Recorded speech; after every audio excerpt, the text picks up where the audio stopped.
Hello everyone. Now, I'm on my own again, so I thought I'd do another quick look through our merchandise cupboard. Well, it's not really a merchandise cupboard, it's just a cupboard full of merchandise. Doctor Who fanzines. There's been a bit of a sort of flurry of interest in old fanzines in recent weeks. And I've dug out a few. So I thought we'd look first today at 500 Eyes issue 1 with a nice picture of a Silurian on the front. Now, 500 Eyes ran for a few issues actually. This one's from 1987, edited by David Gibbs, and here's the contents page. It's mostly themed around John Pertwee's first season, but there's some other bits and pieces as well. We kick off with a "Can you write a Terrance Dicks novelisation" piece. The idea being you select these paragraphs and join them together by rolling a dice, or die as they correctly say. So, through the vortex, that mysterious region where time and space are one, sped a police box that was not a police box at all. Inside the control room, which was dominated by a many-sided central console, a tall man in a battered, broad-brimmed hat and an incredibly long scarf was brooding intently over the controls. That man was the mysterious traveller in time and space, known as the Doctor. And there's all sorts of variations. And apparently, if you take these paragraphs and join them together in different ways, you get the opening of quite a few Target books. We shall have to try that, won't we? Chapters should always have nouns for titles: the nightmare, the outcast, the escape, the final battle. Well, go back to your Target books and see if you can test that theory. But here's a little intro by David Gibbs. If David's watching, you were 26 when you did this. But then we were all a lot younger in 1987. So, big piece on Spearhead from Space, and some quotes from Quatermass 2. Now at the time, Season 7 was not very well known, I guess. Spearhead from Space, of course, came out on VHS, but stories such as the Silurians, Ambassadors of Death and Inferno took a bit longer to come out. And of course Ambassadors of Death had so many problems with its colour, being in sort of black and white and very wobbly colour, that it took a long time for people to officially see it, shall we say. But of course, if you knew a few people, you could get copies.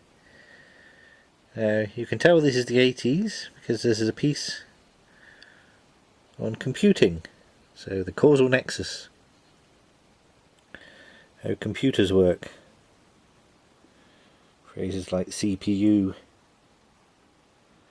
which I well remember from my computing magazine days. Silurians gives us a quote from Quatermass in the Pit. Silurians, you were very lucky if you saw in colour. Of course there was a colour copy at the time. But yes, for people that didn't know these stories, reviews such as this were really quite interesting. Because of course, stories like the Silurians, the book version, which you knew, was actually very different to the TV version. But there we are. Quite a lot to read on the Silurians. More quotes. A rich array of well-acted characters, a plot of unusual originality, faultless production values, a dark, gripping atmosphere, and a moral message well put. How rare for all these to come together in one Doctor Who story. Yes, do like the Silurians. Travels with the TARDIS. Now, I don't know if you remember the book Travel Without the TARDIS. I was very fond of it. Some people did take the pee out of it a bit, but I found it an interesting book. So here's a map. How to get to St Paul's Cathedral. There we are. Can't remember whether I've ever actually walked down those steps or not now. I think I know a few people who have though. Bodiam Castle from the King's Demons.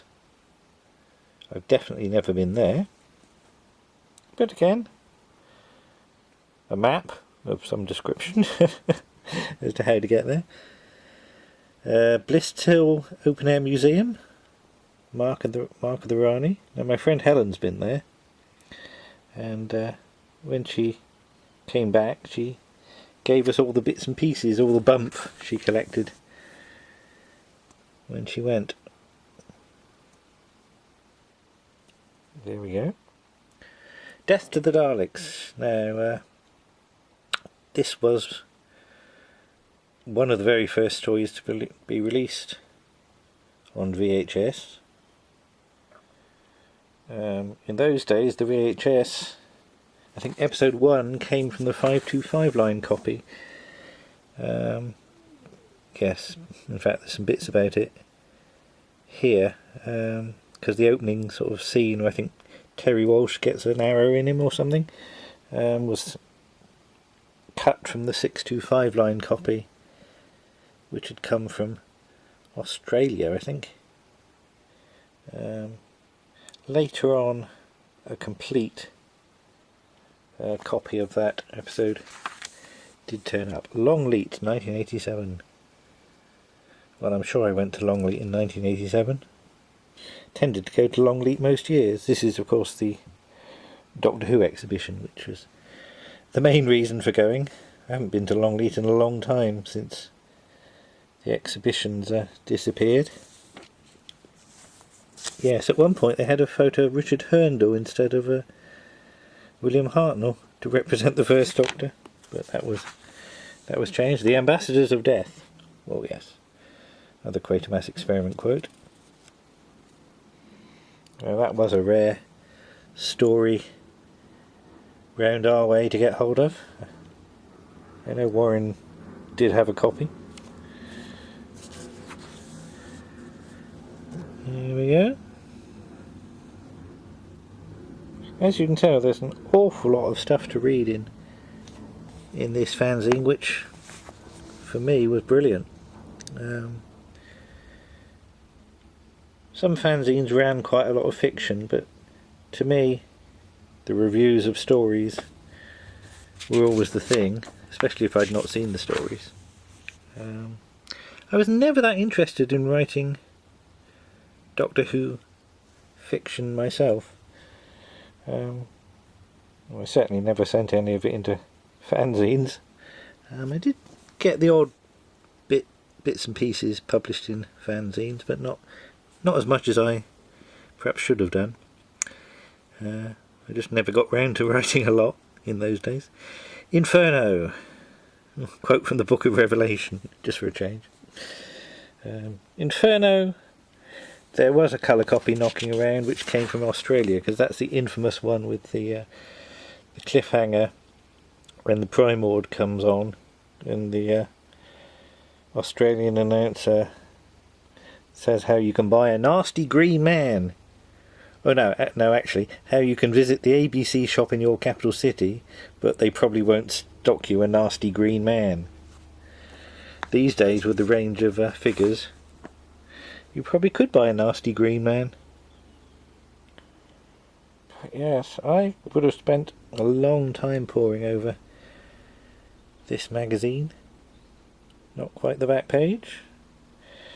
Yes, in those days, most Doctor Who fanzines, because of the way they were made, ran to multiples of 4, because they were sort of, I know I did them, and you do them on A3 sheets of paper and photocopy them down to A4.